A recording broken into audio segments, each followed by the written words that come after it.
YouTube блокирует это видео из-за нарушения авторских прав. Видео можно посмотреть по ссылке в первом закрепленном комментарии. C'était si aimable de nous permettre d'enlever nos vêtements gelés, de nous baigner dans l'eau qu'ils ont tirée pour nous et de nous asseoir près du feu avec une nouvelle paire de vêtements et leur offrant une soupe chaude et des couvertures pour nous envelopper. Nous nous sommes blottis ensemble dans la chaleur.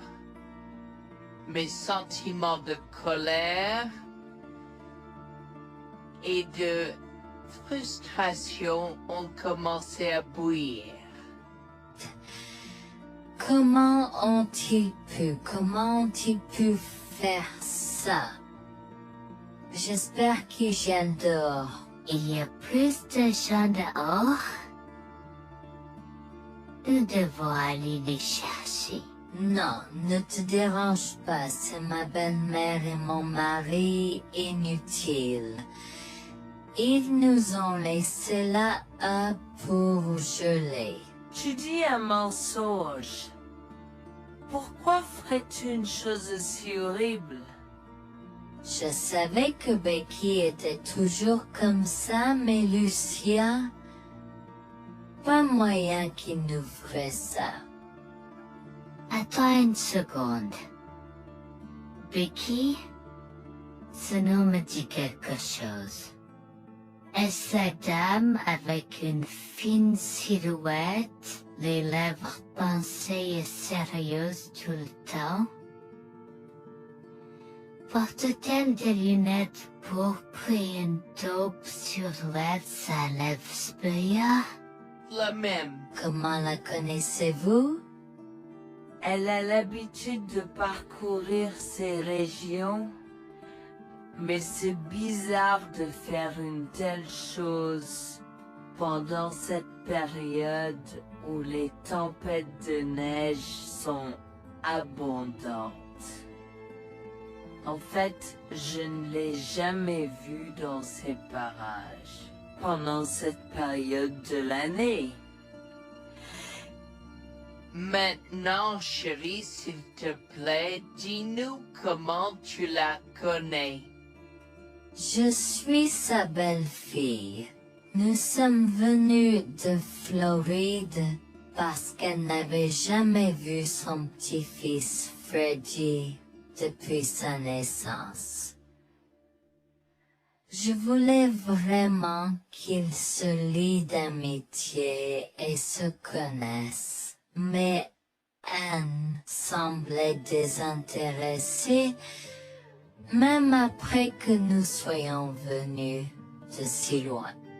Freddy était blotti contre moi, endormi dans mes bras, avec un sourire sur son visage. Dieu merci, il allait bien. Dieu merci, il était en sécurité. Comment son petit corps a survécu tout cela? Encore un mystère pour moi. Mais plus je le regardais, plus je devenais frustré par son père, inutile, et sa grand-mère. Elle est magnifique. Cela nous fait pleurer de savoir que cela s'est produit. Vous voyez, nous n'avons pas d'enfants. Nous ne pouvions pas en avoir. Alors nous avons décidé de venir vivre sur les montagnes. C'est la vie que nous avons toujours voulu, mais nous ne pouvons pas combler les lacunes dans nos cœurs. Donc, entendre que quelqu'un qui a la chance d'avoir un tel petit enfant a choisi d'être négligent est quelque chose que nous ne pouvons pas pardonner. Tu sais, j'ai toujours eu un drôle de pressentiment à propos de Becky, je te l'ai dit, Harold. Cette femme n'est pas normale dans sa tête. J'ai crié après eux leur disant d'attendre pour nous, mais ils ont juste continué à aller de l'avant.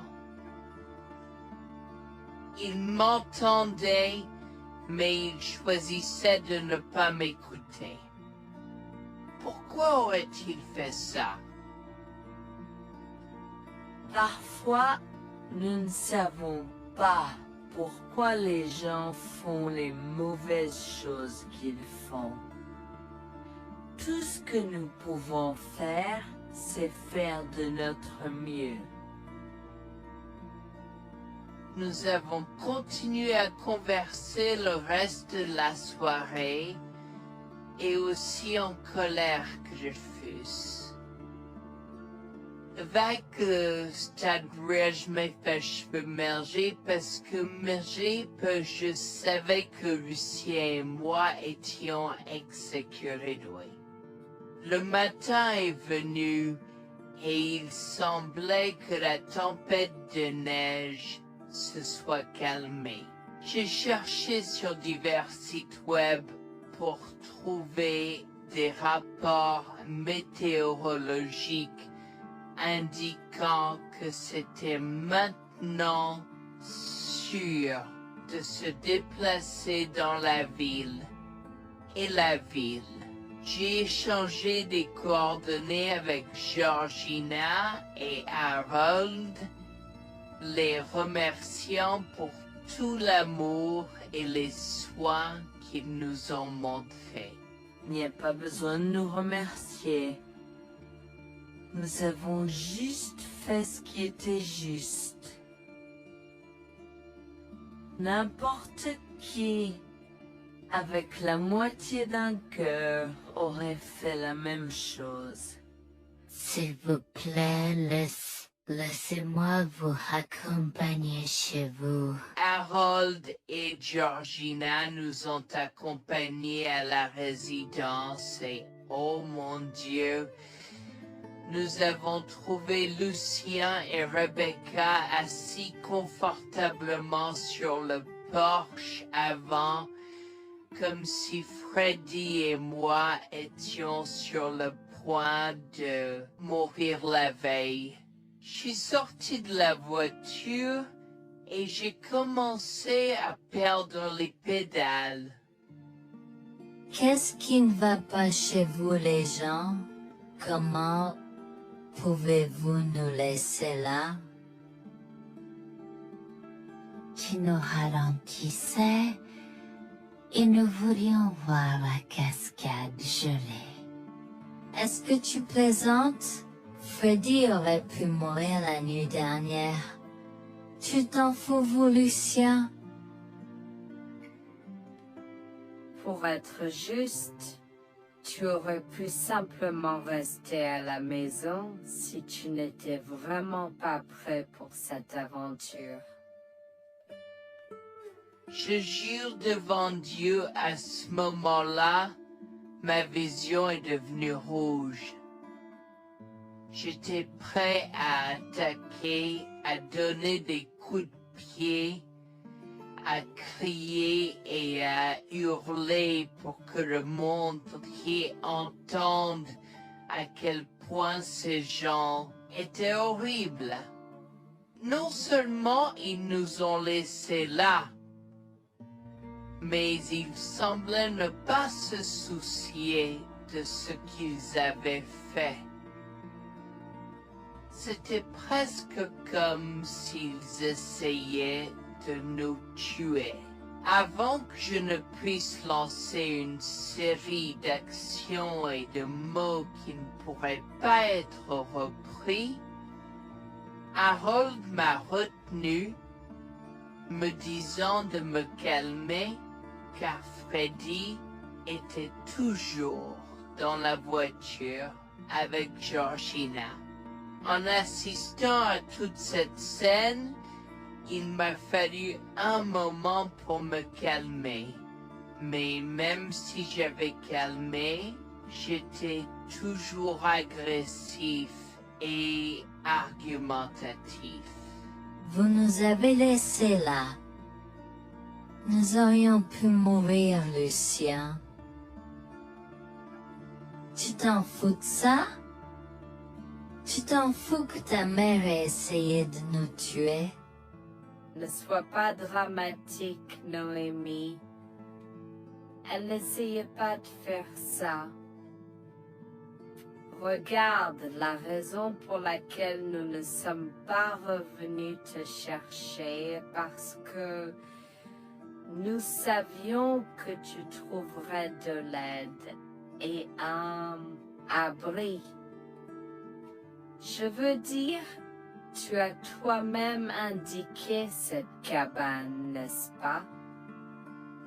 Il semble que tu aies obtenu l'aide dont tu avais besoin.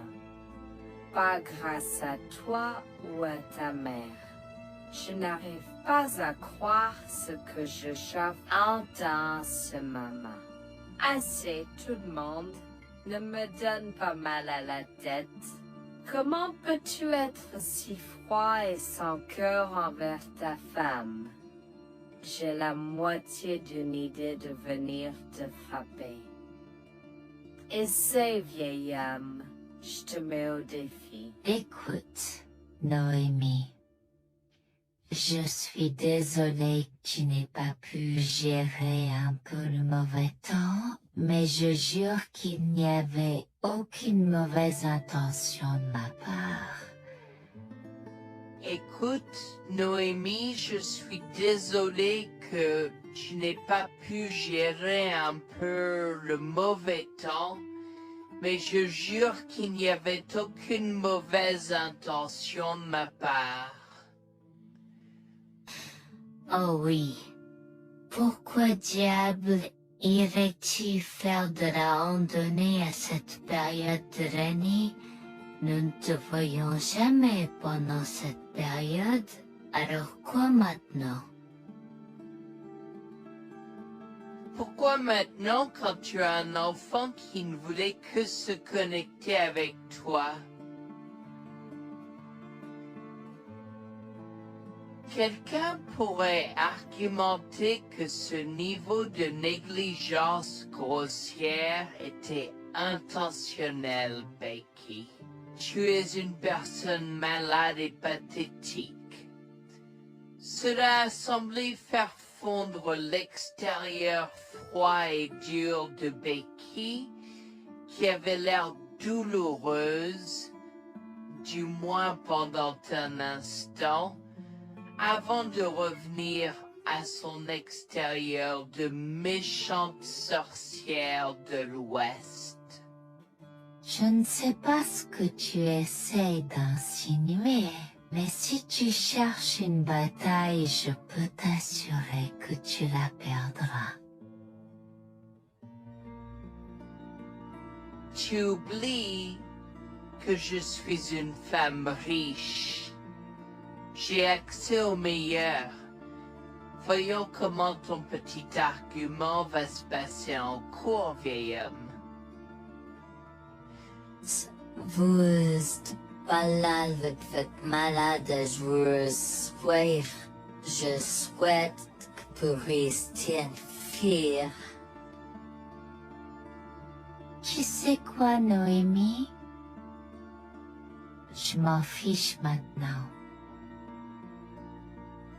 Je n'ai plus besoin de faire semblant devant toi. Et tout le monde. Alors, laisse-moi te dire les choses clairement pour que tout le monde puisse entendre. Je m'en fiche de toi et de ce bébé. Honnêtement, je souhaite que vous soyez tous les deux morts hier. Au moins, vous auriez arrêté de me déranger avec vos tentatives pour rencontrer ce bébé. Est-ce que je parais en avoir quelque chose à faire? J'ai fait mon geste vers elle comme si mon corps avait une volonté propre. Je me suis approché d'elle et l'ai giflée. J'ai continué à la gifler et à donner des coups de pied aussi forts que possible jusqu'à ce que Jack et Harold me déchirent. Tu m'instaurais. Comment osais-je? Comment osez-vous vous asseoir là et défendre cette sorcière? Elle l'avait mérité. Toi, je vais te poursuivre en justice. Comment oses-tu me mettre les mains dessus? Elle ne voulait évidemment pas cela. Regardez, il semble que les tensions soient élevées en ce moment. Pourquoi ne pas tous prendre une grande respiration? Entrons et réglons cela. Vous êtes un homme faible et pathétique, et j'espère que vous passerez le reste de votre vie à expier ce que vous avez fait à votre fils. Avant que Jack ne puisse répondre, je lui ai craché au visage avant de rentrer à l'intérieur, de prendre Freddy et ses affaires, et de monter dans la voiture avec Georgina et Freddy. Maman, j'ai peur. Que se passe-t-il? Pourquoi tu combattu grand-mère? Chérie, je suis vraiment désolée que tu aies dû voir ça. Les choses sont beaucoup plus compliquées ici et je ne veux pas te mentir. Mais je crains que tu ne sois un peu trop jeune pour comprendre. Mais pour l'instant, je suis désolée de devoir te dire que pour l'instant, il semble que grand-mère et papa ne veulent pas de nous ici. Nous ne pouvons pas être ici parce que papa et grand-mère ne sont pas très gentils et je ne veux pas que tu sois autour de personnes qui ne sont pas gentilles. Mais Georgina et Harold sont gentils, n'est-ce pas? Oui, j'aime Georgina et Harold. Harold et Georgina peuvent-ils être mes grands-parents? Oh mon Dieu, mon petit enfant, tu me fais pleurer. Bien sûr, je peux être ta grand-mère. Oh mon Dieu, mon petit enfant, tu me fais pleurer. Bien sûr, je peux être ta grand-mère. Je serai toujours ton ami et je te promets de prendre soin de toi si tu as besoin de moi. Harold a pris la voiture et nous a emmenés à un hôtel où nous avons pu nous reposer et nous remettre de nos émotions, mais malheureusement tout l'événement était un peu trop difficile à gérer. J'y avais très peur pour l'avenir pour l'avenir, tant Freddy que moi, car cela signifiait le divorce. J'avais peur, Bertie, qu'ils obtiennent la garde de Freddy. Décidé de parler au gymnase et s'est préparé de la question une fois que Freddy s'était endormi. Que vais-je faire? Je vais aller en prison? Nonsense. Cette sorcière ne portera pas plainte. Et si elle ne faisait, elle ne le fera pas, car nous avons des preuves de sa conspiration pour commettre un meurtre. Comment? Nous sommes toujours préparés, chérie. Nous avons secrètement enregistré toutes les preuves. Maintenant, vous pouvez emporter cet enregistrement avec vous et l'utiliser contre votre mari et belle-mère au tribunal. Vous êtes des anges déguisés. Comment avez-vous fait ça? Quand? Comment? Chut, mon enfant, ne t'inquiète pas de tout ça. Écoute simplement l'enregistrement audio. Nous avons écouté et effectivement toutes les preuves avaient été enregistrées, y compris la partie où j'ai attaqué physiquement sa mère. Maintenant, ils vont me faire pour coups et blessures. Oh mon Dieu, pourquoi je fais ça? Maintenant, Bonjour, je m'appelle Jeanne et j'ai 37 ans. Je rédige ceci parce que l'année dernière a été très difficile pour moi et mon mari Jules. Nous avons beaucoup progressé depuis cet incident et je veux juste partager cette histoire pour aider quiconque pourrait se trouver dans une position similaire. Laissez-moi d'abord vous raconter comment j'ai rencontré mon mari, adorable. Tout a commencé de la manière la plus inattendue, dans un hôpital. Jules et moi nous sommes retrouvés à passer une longue nuit devant la salle d'urgence remplie d'inquiétude et incapables de partir. Jules était là parce que sa sœur avait eu un grave accident de voiture alors que ma mère a souffert d'une crise cardiaque. Dans cet espace partagé d'inquiétude et d'incertitude, nous avons trouvé du réconfort dans la présence de l'autre. Nous avons parlé facilement, découvrant un terrain d'entente et une compréhension réelle. Comme nous avons réalisé que cela prendrait un certain temps avant d'avoir des nouvelles des médecins, nous avons décidé de faire une pause et de prendre un café au café de l'hôpital. Nous ne savions pas que ces rencontres fortuites allaient changer nos vies à jamais. Au fur et à mesure que la nuit se transformait en aube, nous avons échangé des numéros avant de nous séparer à contre-séance. Pendant que la condition de ma mère se stabilisait et qu'elle commençait sa convalescence, la sœur de Jules faisait face à un voyage plus difficile.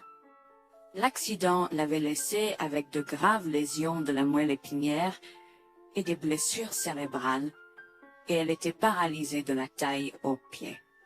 Jules était dévasté, partagé entre le soulagement qu'elle ait survécu et la tristesse face aux défis qu'elle allait maintenant affronter.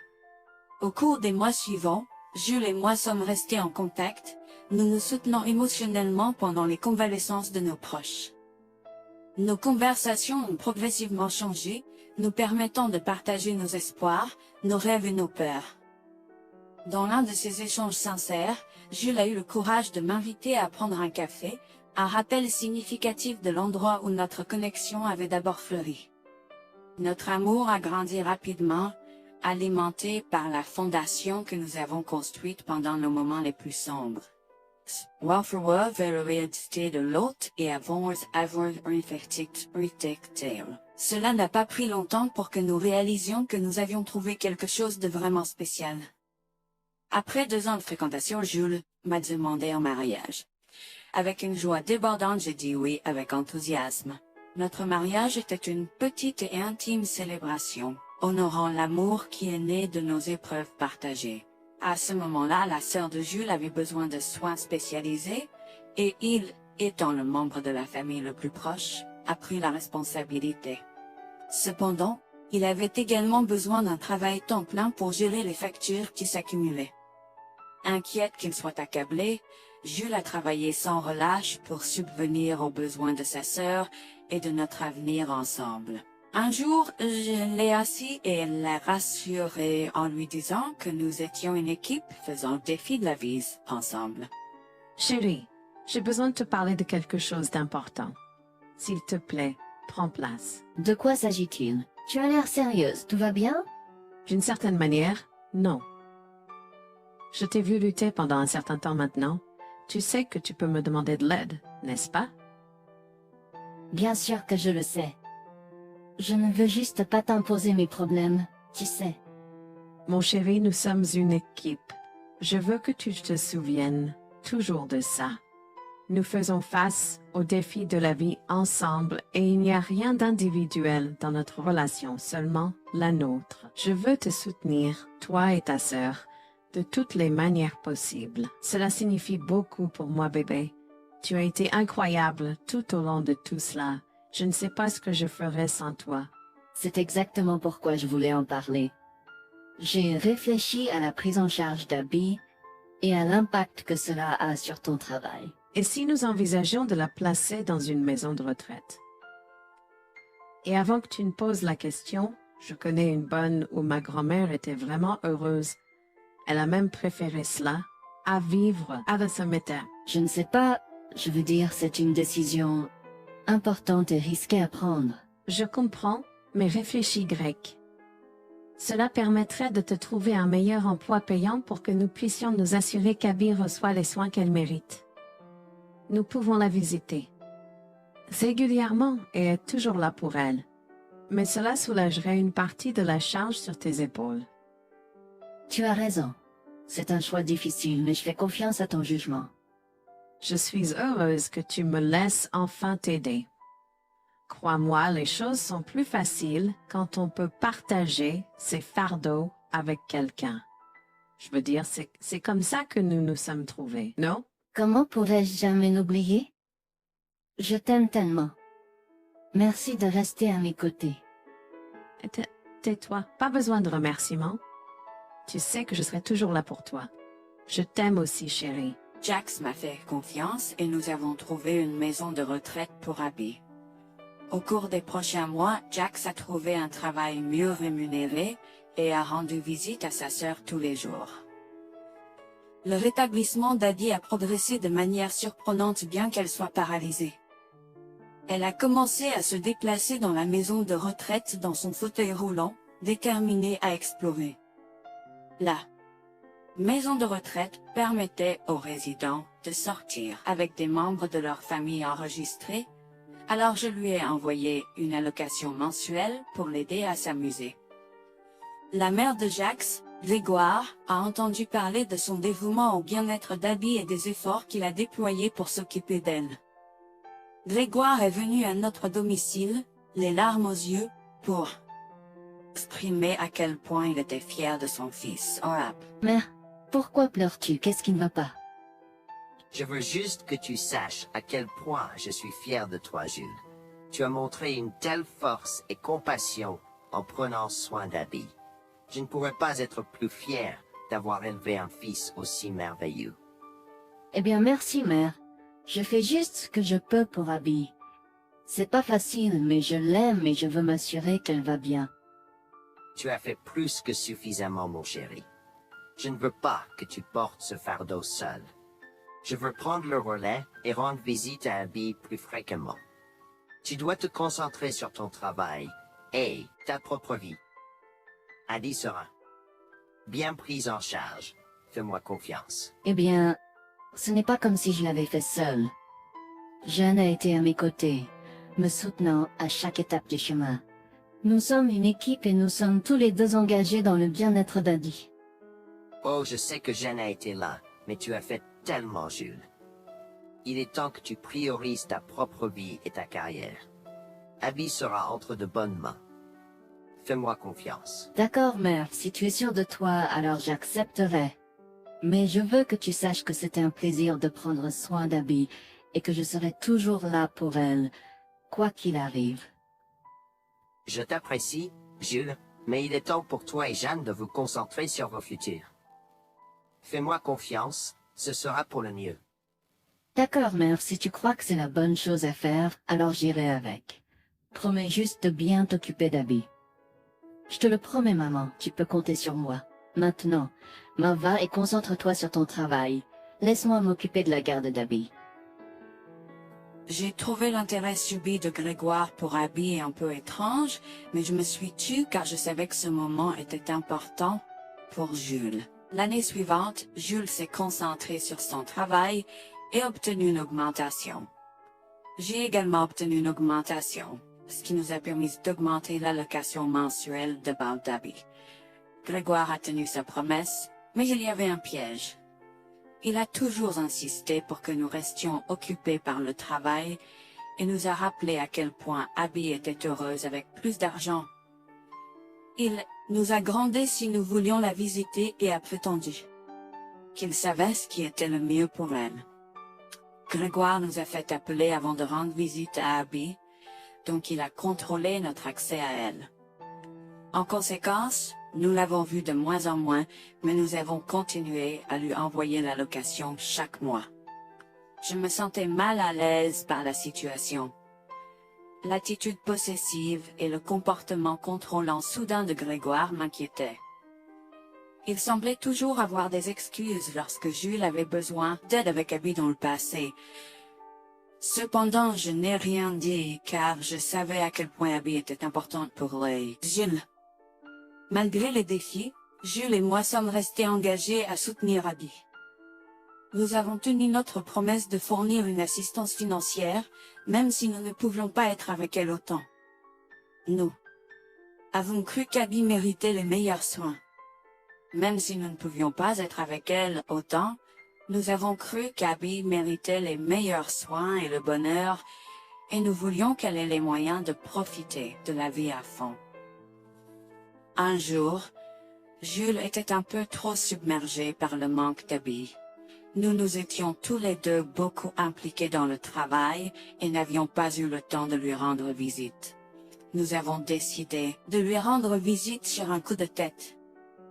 Nous ne l'avons pas dit à Grégoire car nous ne voulions pas entendre ses remontrances ou ses réprimandes.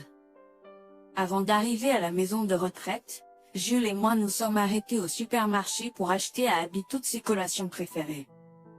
Nous étions tous les deux très excités de la voir et de passer du temps de qualité avec elle. J'ai même apporté ma Nintendo Switch pour qu'elle puisse y jouer. Nous sommes entrés et avons immédiatement commencé à chercher Abby, mais nous ne pouvions pas la voir nulle part. Je pensais qu'elle était probablement partie pour un rendez-vous chez le médecin ou qu'elle était probablement dans le jardin. Nous avons trouvé l'infirmière d'Abby, Mme Smith. Elle nous a regardés avec confusion. « Excusez-moi, pourriez-vous nous dire où est Abby? Nous la cherchons. » Charlie, savez-vous pas ce qui s'est passé? Non, nous n'en savons rien. S'il vous plaît, dites-le nous. Que s'est-il passé? Est-ce que Abby va bien? J'ai essayé de contacter Grégoire car il a insisté pour être le point de contact pour toutes les informations concernant Abby, mais il n'a jamais répondu à mes appels.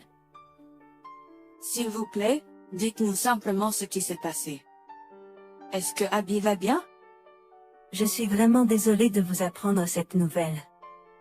Alors que nous administrions un nouveau médicament à Abby, son corps a eu une réaction sévère. Elle est tombée en état de choc, malgré nos efforts, il a été. Quoi? Quand cela s'est-il produit? Cela s'est produit il y a 2 mois. 2 mois? Comment cela est-il possible? Pourquoi n'avons-nous pas été informés? Je m'excuse pour cette omission. Nous essayons de joindre Grégoire comme il l'avait demandé, mais il semble qu'il n'a jamais reçu nos appels. C'est incroyable. Nous aurions dû être au courant, nous aurions dû appeler Abby. Merci de nous l'avoir dit, Manager Smith. Nous aurons besoin de temps pour traiter cela. Pouvez-vous nous laisser un peu d'intimité? Bien sûr, prenez tout le temps dont vous avez besoin. Je serai là si vous avez des questions ou si vous avez besoin d'aide. Je suis vraiment désolée pour votre perte.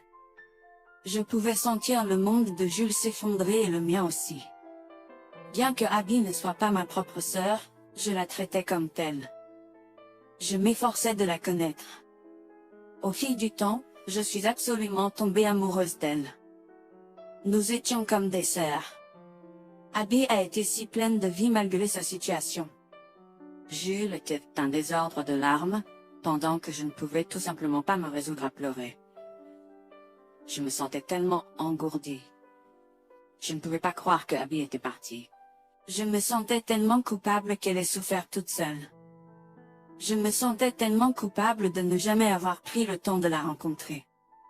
Serait-ce différent si je l'avais visitée? Je savais que Jules se sentait de la même manière que moi.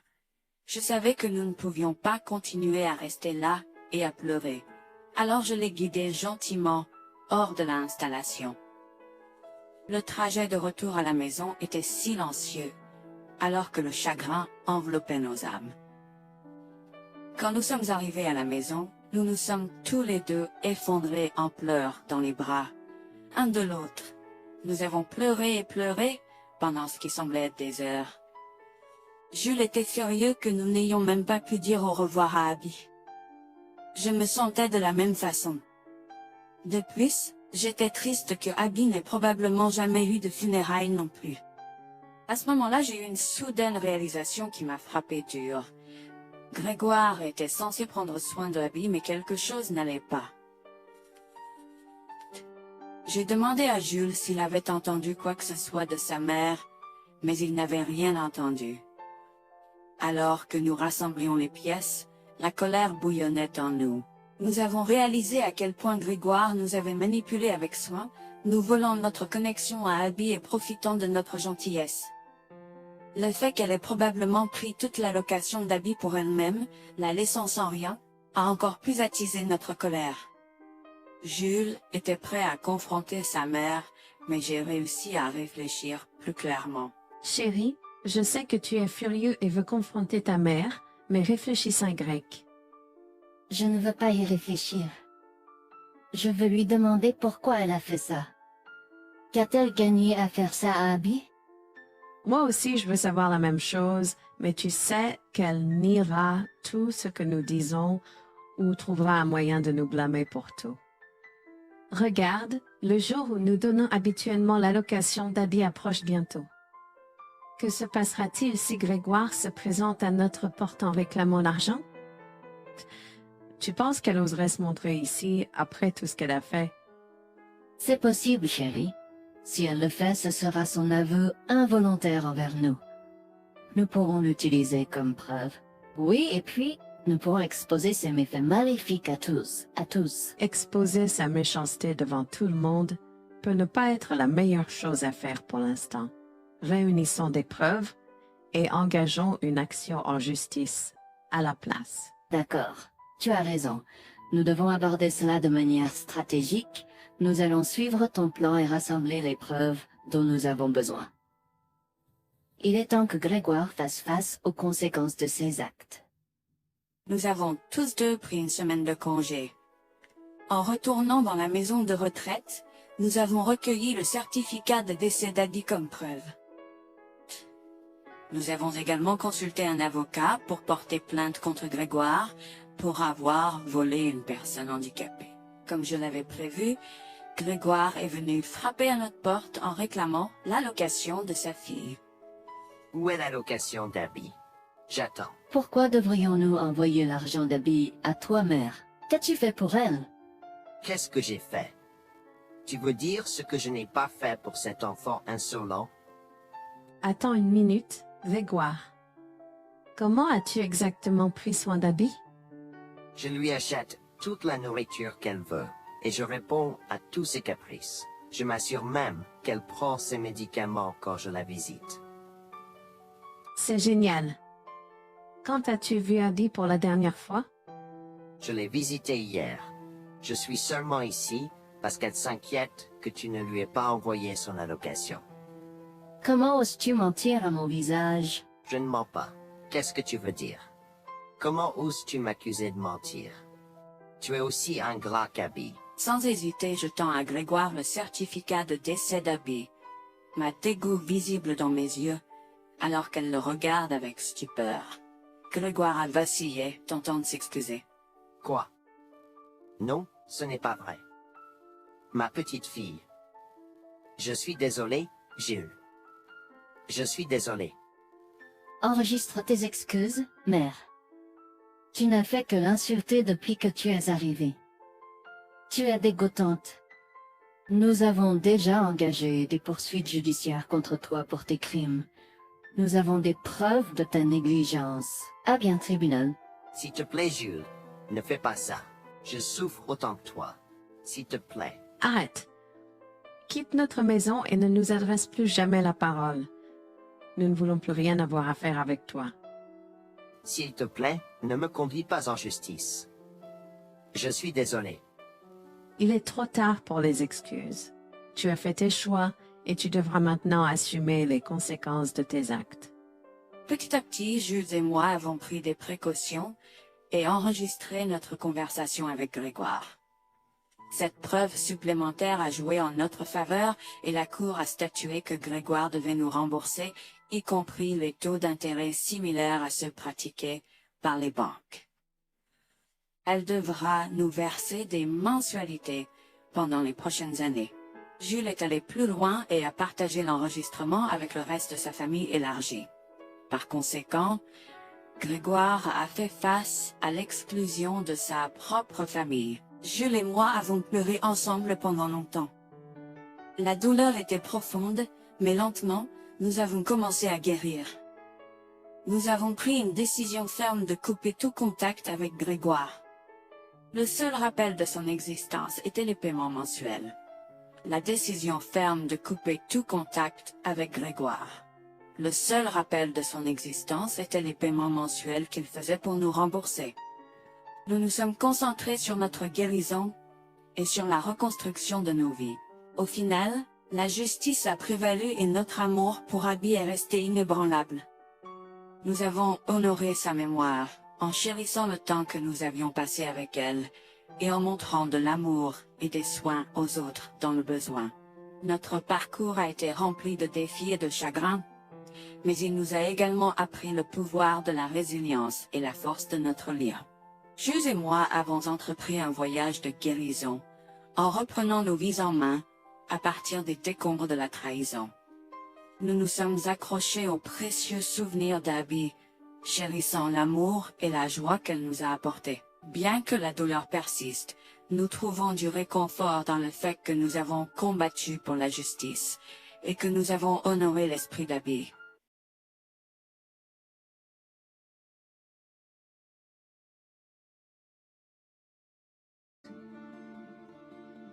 J'ai porté Freddy et son poids supplémentaire n'a pas aidé à mon état de veille. Au loin, je pouvais voir Lucien et Rebecca se déplacer rapidement. J'ai appelé pour qu'ils ralentissent. Oh, allez, vous les tortues. J'ai 65 ans et je suis meilleure que vous deux. Dépêchez-vous.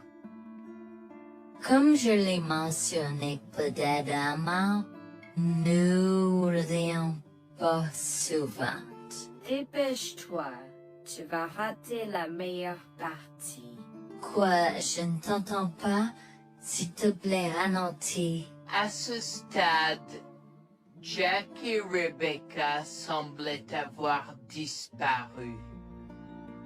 La neige s'aggravait et il semblait que la tempête de neige annoncée allait nous frapper.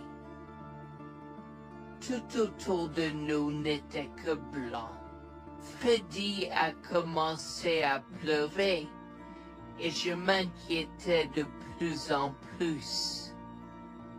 Le vent froid hurlait à travers la forêt apparemment vide, soufflant de la neige dans mes yeux et me piquant la peau. Je tenais mon fils étroitement contre ma poitrine, essayant de le protéger du froid mordant. Alors que nous nous frayions un chemin à travers la neige, jusqu'aux genoux, à la recherche de tout signe d'aide. Des heures s'étaient écoulées depuis que Jack et Rebecca nous avaient laissés abandonnés au milieu de nulle part. à des milles de la ville ou du prochain abri. Wax attira contre elle et mon mari, mais plus que ça, j'avais peur pour la sécurité de mon fils. Maman, il fait si froid. Je veux rentrer à la maison. Je sais, mon bébé. Je suis désolée pour tout ça. Je te promets que je vais trouver de l'aide pour nous, d'accord? Ne t'inquiète pas une seule seconde. Alors que nous trébuchions à travers les congères, je pouvais sentir mon corps s'affaiblir de minute en minute. Je savais que nous ne pouvions pas survivre dehors pendant longtemps, et trouver un abri était la priorité numéro 1. Mais juste au moment où je pensais que tout espoir était perdu, une lumière faible est apparue dans le lointain. Nous avons trébuché vers elle à moitié aveugle et à moitié gelé, jusqu'à ce que nous atteignions enfin la petite cabane aperçue auparavant, avec ces bouffées de fumée qui s'élevaient toujours dans le vent rude, nichées dans une clairière. Avec les quelques forces qui me restaient, j'ai frappé à la porte aussi fort que possible et je me suis effondré dessus. Maintenant, qui pourrait, oh Harold, apporter de l'eau bouillante et des couverts tout de suite? Un couple âgé et gentil nous a accueillis.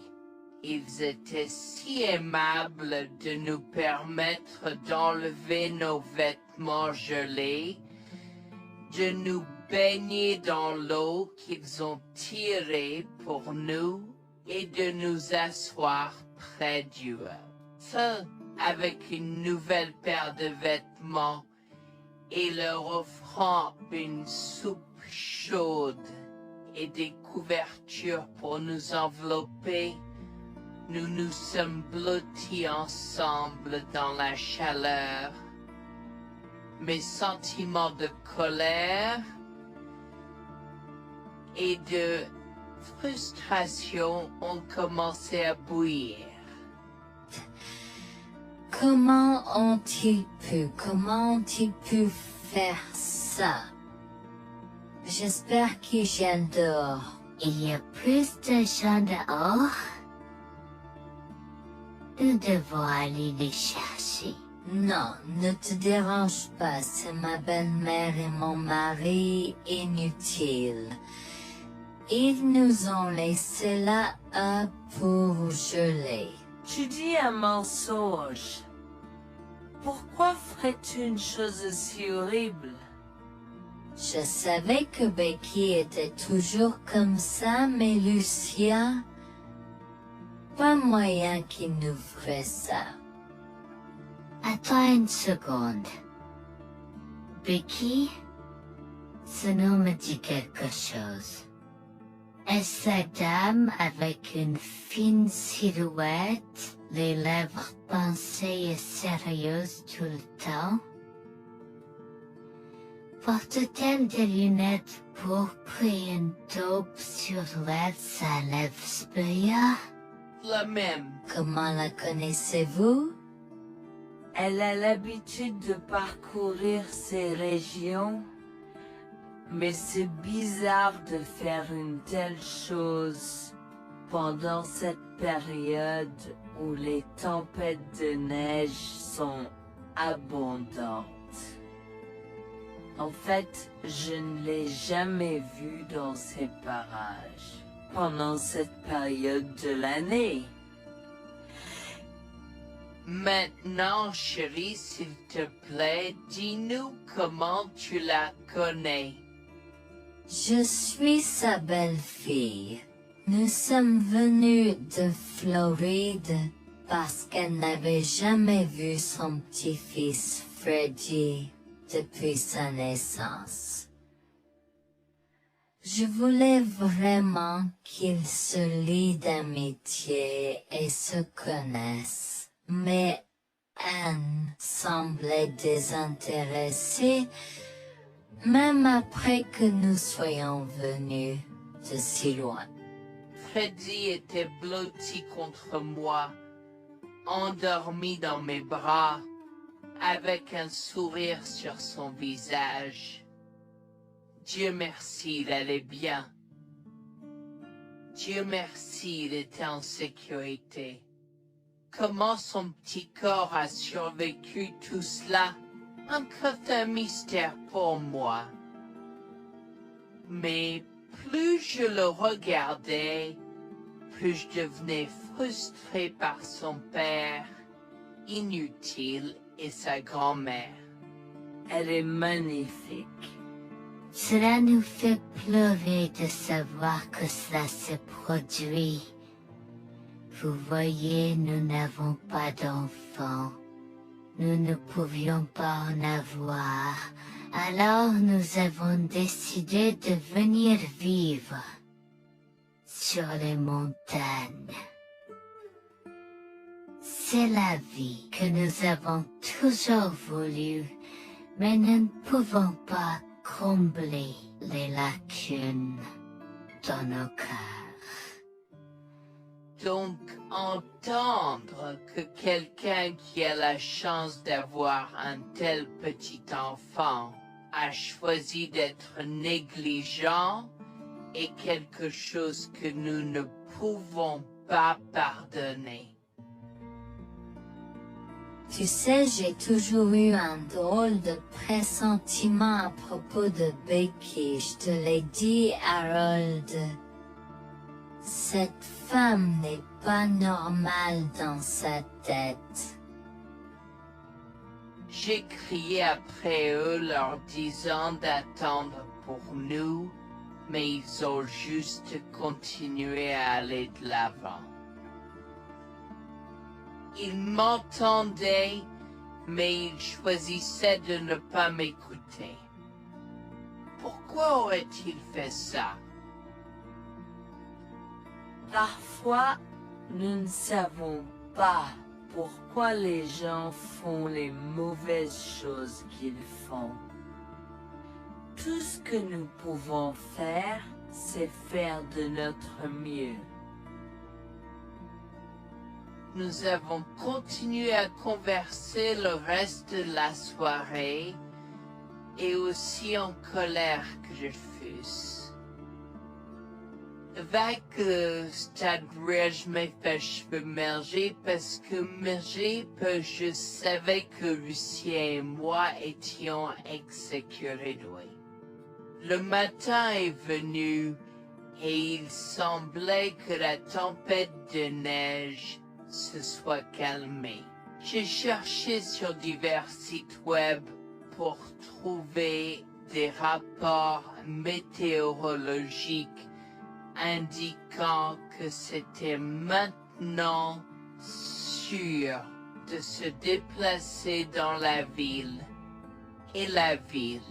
J'ai échangé des coordonnées avec Georgina et Harold, les remerciant pour tout l'amour et les soins qu'ils nous ont montrés. Il n'y a pas besoin de nous remercier. Nous avons juste fait ce qui était juste. N'importe qui, avec la moitié d'un cœur, aurait fait la même chose. S'il vous plaît, laissez-moi vous raccompagner chez vous. Harold et Georgina nous ont accompagnés à la résidence et, oh mon Dieu, nous avons trouvé Lucien et Rebecca assis confortablement sur le porche avant, comme si Freddy et moi étions sur le point de mourir la veille. Je suis sorti de la voiture et j'ai commencé à perdre les pédales. Qu'est-ce qui ne va pas chez vous les gens? Comment pouvez-vous nous laisser là? Tu nous ralentissais et nous voulions voir la cascade gelée. Est-ce que tu plaisantes? Freddy aurait pu mourir la nuit dernière. Tu t'en fous, vous, Lucien? Pour être juste, tu aurais pu simplement rester à la maison si tu n'étais vraiment pas prêt pour cette aventure. Je jure devant Dieu, à ce moment-là, ma vision est devenue rouge. J'étais prêt à attaquer, à donner des coups de pied, à crier et à hurler pour que le monde entier entende à quel point ces gens étaient horribles. Non seulement ils nous ont laissés là, mais ils semblaient ne pas se soucier de ce qu'ils avaient fait. C'était presque comme s'ils essayaient de nous tuer. Avant que je ne puisse lancer une série d'actions et de mots qui ne pourraient pas être repris, Harold m'a retenu, me disant de me calmer, car Freddy était toujours dans la voiture avec Georgina. En assistant à toute cette scène, il m'a fallu un moment pour me calmer. Mais même si j'avais calmé, j'étais toujours agressif et argumentatif. Vous nous avez laissés là. Nous aurions pu mourir, Lucien. Tu t'en fous de ça? Tu t'en fous que ta mère ait essayé de nous tuer? Ne sois pas dramatique, Noémie. Elle n'essayait pas de faire ça. Regarde, la raison pour laquelle nous ne sommes pas revenus te chercher est parce que nous savions que tu trouverais de l'aide et un abri. Je veux dire, tu as toi-même indiqué cette cabane, n'est-ce pas? Il semble que tu aies obtenu l'aide dont tu avais besoin.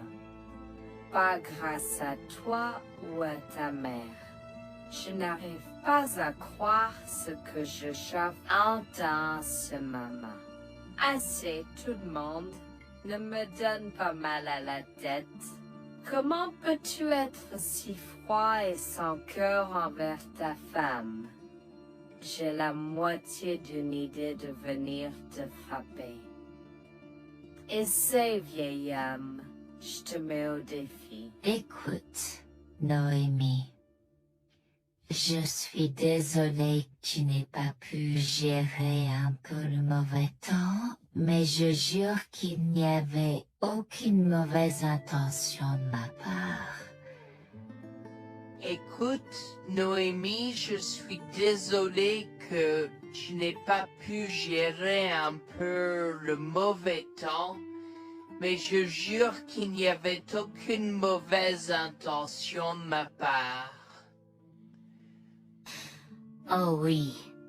Pourquoi diable irais-tu faire de la randonnée à cette période de l'année? Nous ne te voyons jamais pendant cette période, alors quoi maintenant? Pourquoi maintenant quand tu as un enfant qui ne voulait que se connecter avec toi? Quelqu'un pourrait argumenter que ce niveau de négligence grossière était intentionnel, Becky. Tu es une personne malade et pathétique. Cela a semblé faire fondre l'extérieur froid et dur de Becky, qui avait l'air douloureuse, du moins pendant un instant, avant de revenir à son extérieur de méchante sorcière de l'Ouest. Je ne sais pas ce que tu essaies d'insinuer, mais si tu cherches une bataille, je peux t'assurer que tu la perdras. Tu oublies que je suis une femme riche. J'ai accès au meilleur. Voyons comment ton petit argument va se passer en cours, vieil homme. Vous êtes malade avec votre malade joueuse. Je souhaite que vous restiez fiers.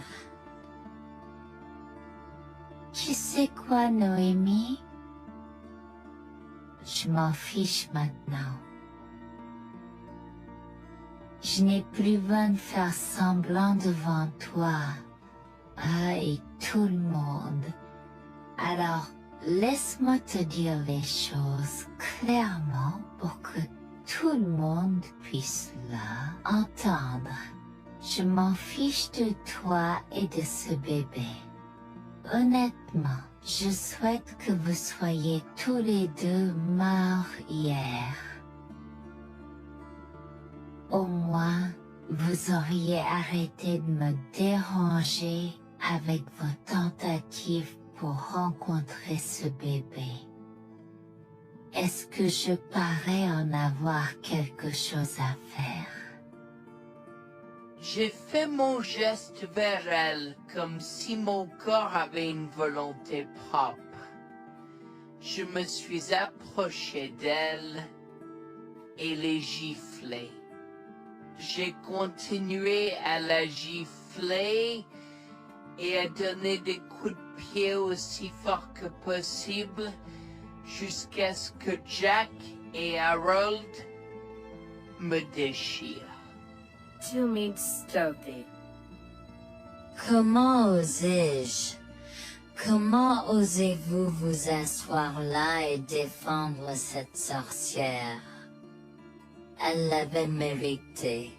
Toi, je vais te poursuivre en justice. Comment oses-tu me mettre les mains dessus? Elle ne voulait évidemment pas cela. Regardez, il semble que les tensions soient élevées en ce moment. Pourquoi ne pas tous prendre une grande respiration? Entrons et réglons cela. Vous êtes un homme faible et pathétique, et j'espère que vous passerez le reste de votre vie à expier ce que vous avez fait à votre fils. Avant que Jack ne puisse répondre, je lui ai craché au visage avant de rentrer à l'intérieur, de prendre Freddy et ses affaires et de monter dans la voiture avec Georgina et Freddy. Maman, j'ai peur. Que se passe? Quoi tu combattu, grand-mère? Chérie, je suis vraiment désolée que tu aies dû voir ça. Les choses sont beaucoup plus compliquées ici et je ne veux pas te mentir. Mais je crains que tu ne sois un peu trop jeune pour comprendre. Mais pour l'instant, je suis désolée de devoir te dire que pour l'instant, il semble que grand-mère et papa ne veulent pas de nous ici. Nous ne pouvons pas être ici parce que papa et grand-mère ne sont pas très gentils et je ne veux pas que tu sois autour de personnes qui ne sont pas gentilles. Mais Georgina et Harold sont gentils, n'est-ce pas? Oui, j'aime Georgina et Harold. Harold et Georgina peuvent-ils être mes grands-parents? Oh mon Dieu, mon petit enfant, tu me fais pleurer. Bien sûr, je peux être ta grand-mère. Oh mon Dieu, mon petit enfant, tu me fais pleurer. Bien sûr, je peux être ta grand-mère. Je serai toujours ton ami et je te promets de prendre soin de toi si tu as besoin de moi.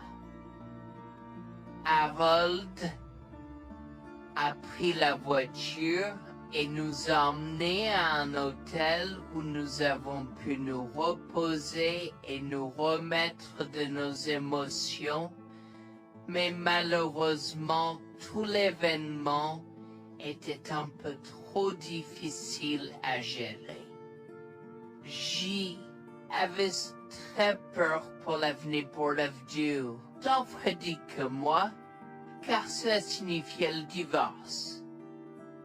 Mais j'avais peur, Bertie, qu'ils obtiennent la garde de Freddy. Décidé de parler au gymnase et c'est peur de la question une fois que Freddy s'était endormi. Que vais-je faire? Je vais aller en prison?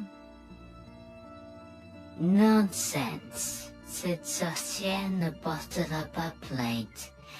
Et si elle ne faisait, elle ne le fera pas. Car nous avons des preuves de sa conspiration pour commettre un meurtre. Comment?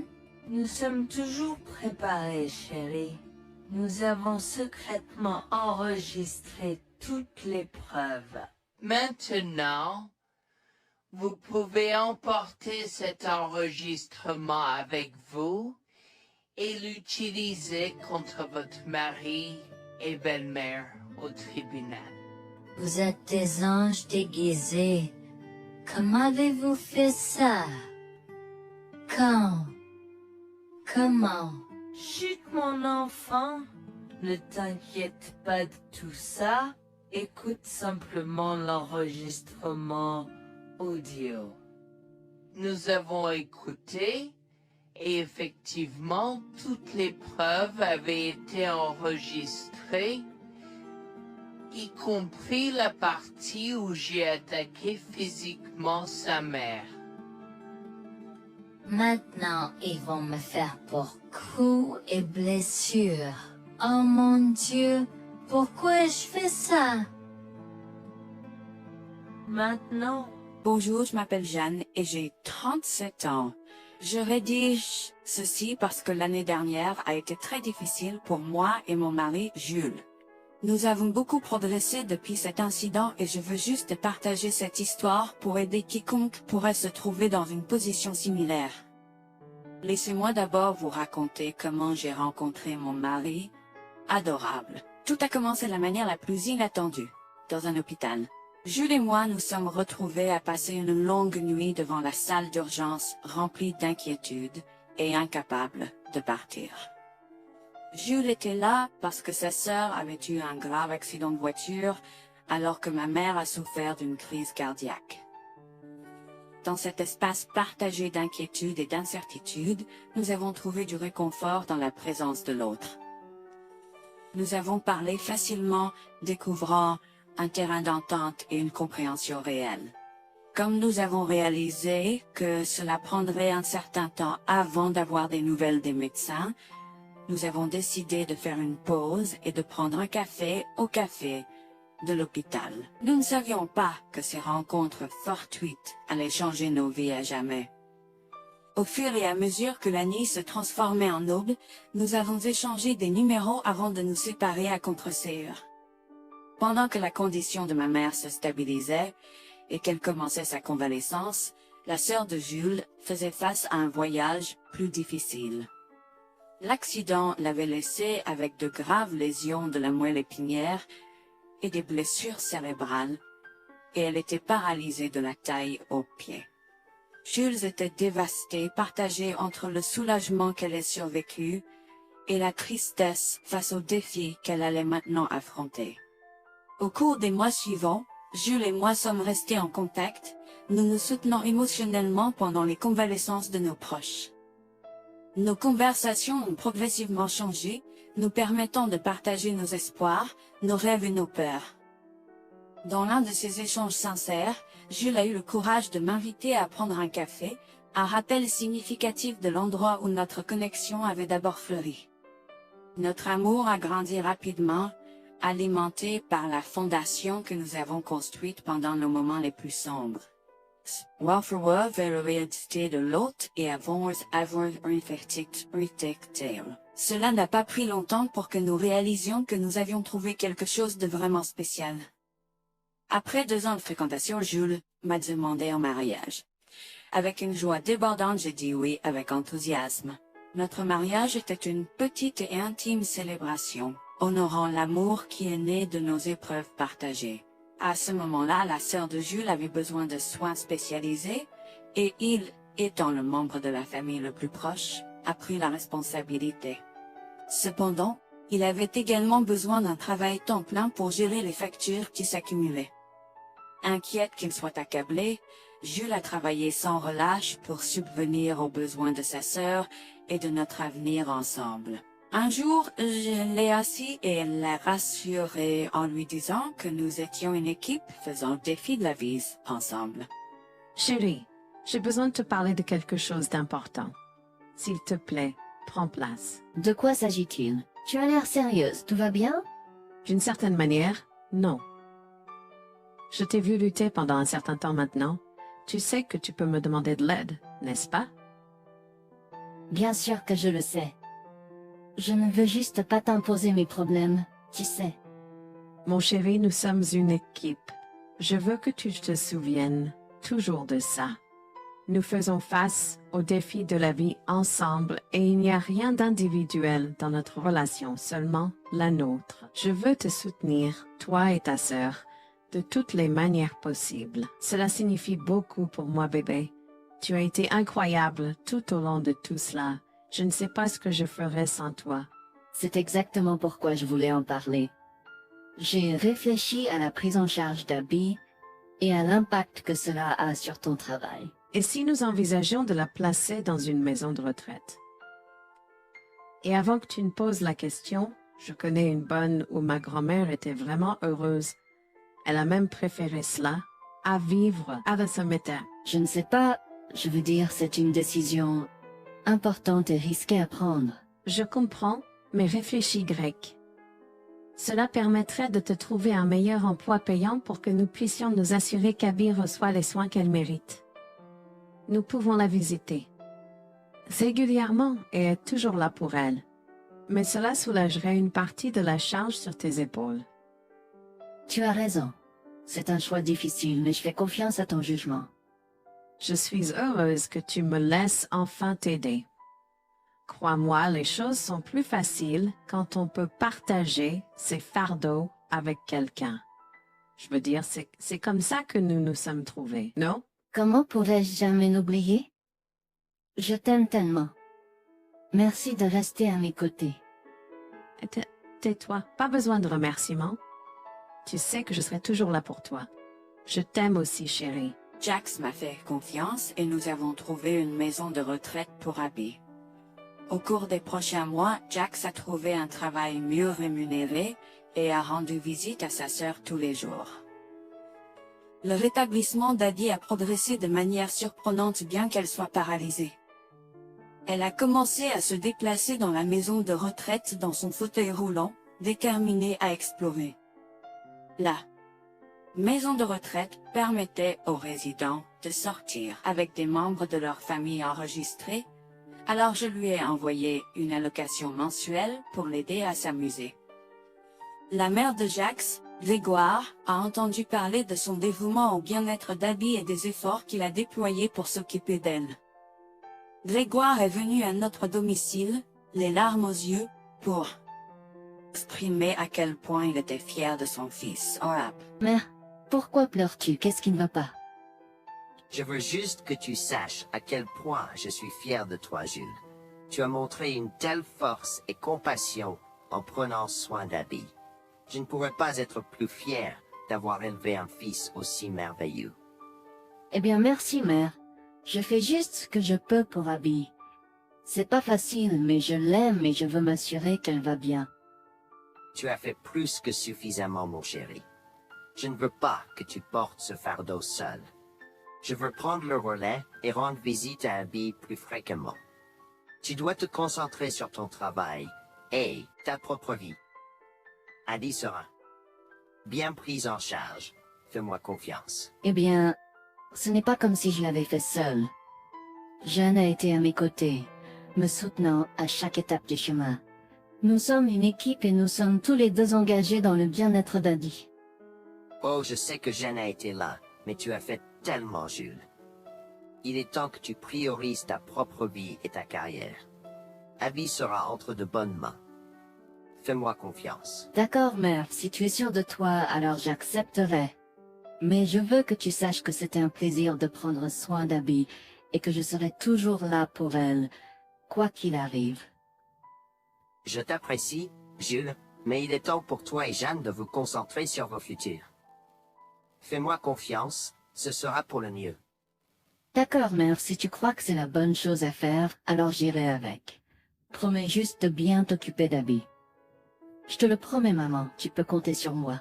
Maintenant, m'en va et concentre-toi sur ton travail. Laisse-moi m'occuper de la garde d'Abby.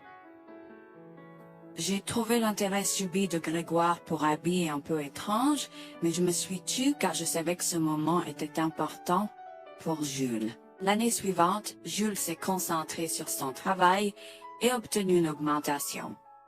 J'ai également obtenu une augmentation, ce qui nous a permis d'augmenter l'allocation mensuelle de Bob d'Abby.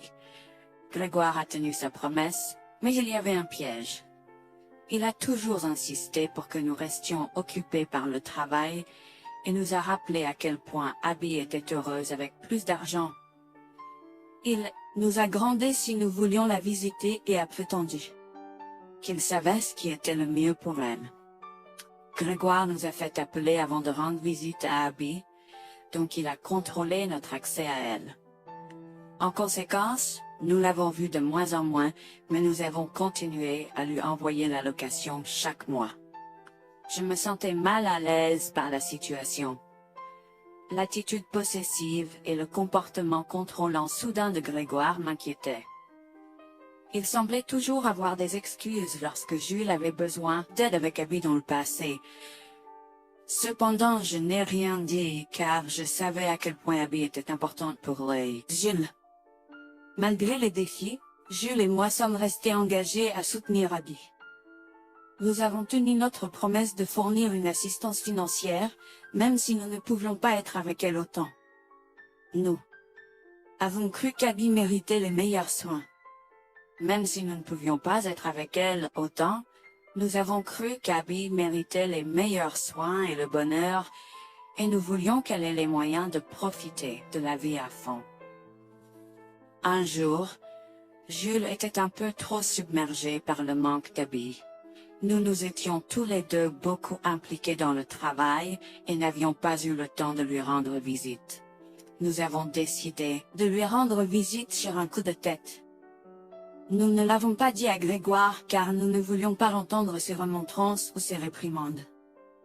Avant d'arriver à la maison de retraite, Jules et moi nous sommes arrêtés au supermarché pour acheter à Abby toutes ses collations préférées. Nous étions tous les deux très excités de la voir et de passer du temps de qualité avec elle. J'ai même apporté ma Nintendo Switch pour qu'elle puisse y jouer.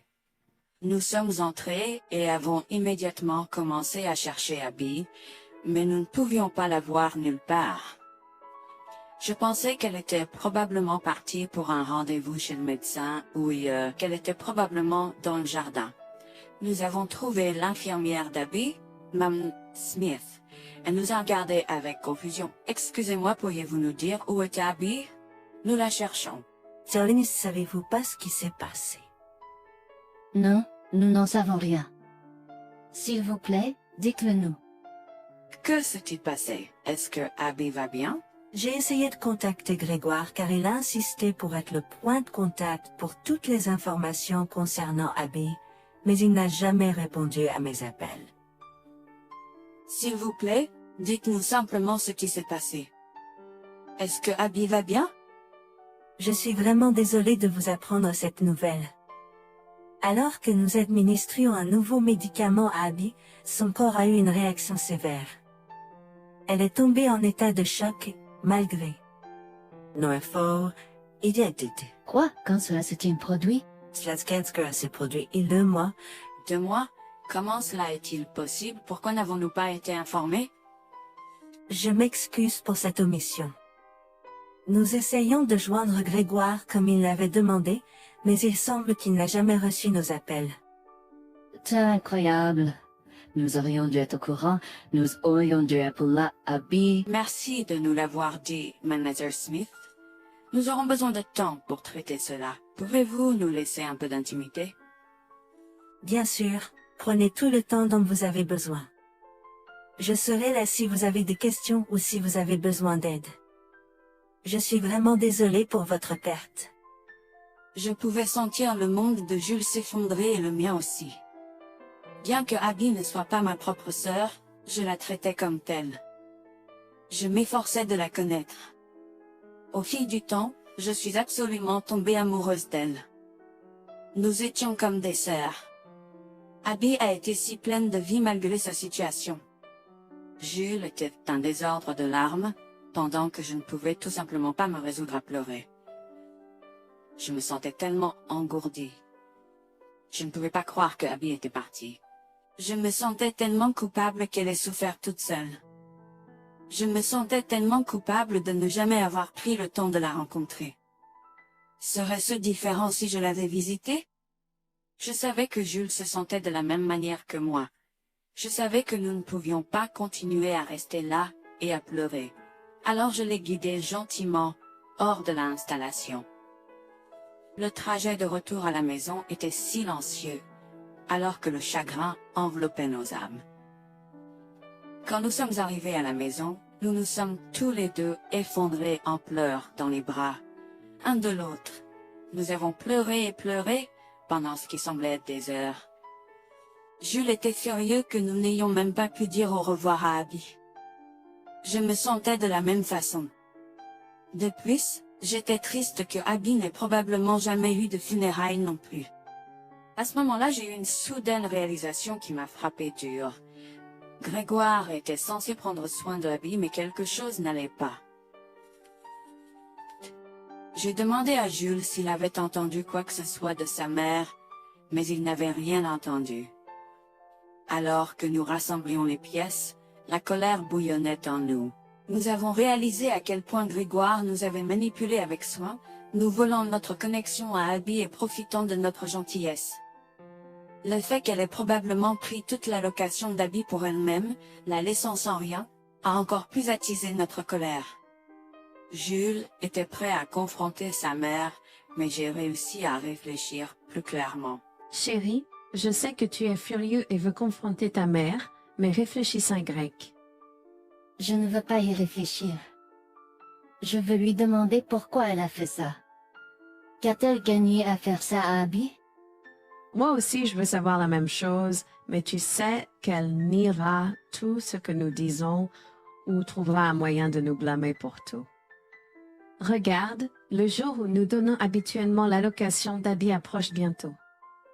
Que se passera-t-il si Grégoire se présente à notre porte en réclamant l'argent? Tu penses qu'elle oserait se montrer ici après tout ce qu'elle a fait? C'est possible, chérie. Si elle le fait, ce sera son aveu involontaire envers nous. Nous pourrons l'utiliser comme preuve. Oui, et puis, Nous pourrons exposer ces méfaits maléfiques à tous, Exposer sa méchanceté devant tout le monde peut ne pas être la meilleure chose à faire pour l'instant. Réunissons des preuves et engageons une action en justice à la place. D'accord, tu as raison. Nous devons aborder cela de manière stratégique. Nous allons suivre ton plan et rassembler les preuves dont nous avons besoin. Il est temps que Grégoire fasse face aux conséquences de ses actes. Nous avons tous deux pris une semaine de congé. En retournant dans la maison de retraite, nous avons recueilli le certificat de décès d'Abby comme preuve. Nous avons également consulté un avocat pour porter plainte contre Grégoire pour avoir volé une personne handicapée. Comme je l'avais prévu, Grégoire est venu frapper à notre porte en réclamant l'allocation de sa fille. Où est l'allocation d'Abby? J'attends. Pourquoi devrions-nous envoyer l'argent d'Abby à toi, mère? Qu'as-tu fait pour elle? Qu'est-ce que j'ai fait? Tu veux dire ce que je n'ai pas fait pour cet enfant insolent? Attends une minute, Grégoire. Comment as-tu exactement pris soin d'Abby? Je lui achète toute la nourriture qu'elle veut et je réponds à tous ses caprices. Je m'assure même qu'elle prend ses médicaments quand je la visite. C'est génial. Quand as-tu vu Abby pour la dernière fois? Je l'ai visitée hier. Je suis seulement ici parce qu'elle s'inquiète que tu ne lui aies pas envoyé son allocation. Comment oses-tu mentir à mon visage? Je ne mens pas. Qu'est-ce que tu veux dire? Comment oses-tu m'accuser de mentir? Tu es aussi ingrat qu'Abby. Sans hésiter, je tends à Grégoire le certificat de décès d'Abby, ma dégoût visible dans mes yeux, alors qu'elle le regarde avec stupeur. Grégoire a vacillé, tentant de s'excuser. Quoi? Non, ce n'est pas vrai. Ma petite fille. Je suis désolé, Jules. Je suis désolé. Enregistre tes excuses, mère. Tu n'as fait que l'insulter depuis que tu es arrivée. Tu es dégoûtante. Nous avons déjà engagé des poursuites judiciaires contre toi pour tes crimes. Nous avons des preuves de ta négligence. À bien, tribunal. S'il te plaît, Jules, ne fais pas ça. Je souffre autant que toi. S'il te plaît. Arrête. Quitte notre maison et ne nous adresse plus jamais la parole. Nous ne voulons plus rien avoir à faire avec toi. S'il te plaît, ne me conduis pas en justice.